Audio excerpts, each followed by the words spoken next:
অভিনেত্রী আফরোজা হোসেন মারা গিয়েছেন। দীর্ঘদিন ধরেই ক্যান্সারে আক্রান্ত ছিলেন। চিকিৎসা নিচ্ছিলেন ঢাকার একটি বেসরকারি হাসপাতালে।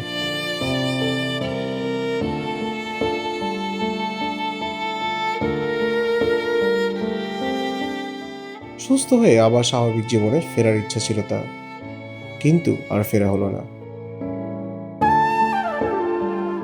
ইন্না লিল্লাহি ওয়া ইন্না ইলাইহি রাজিউন।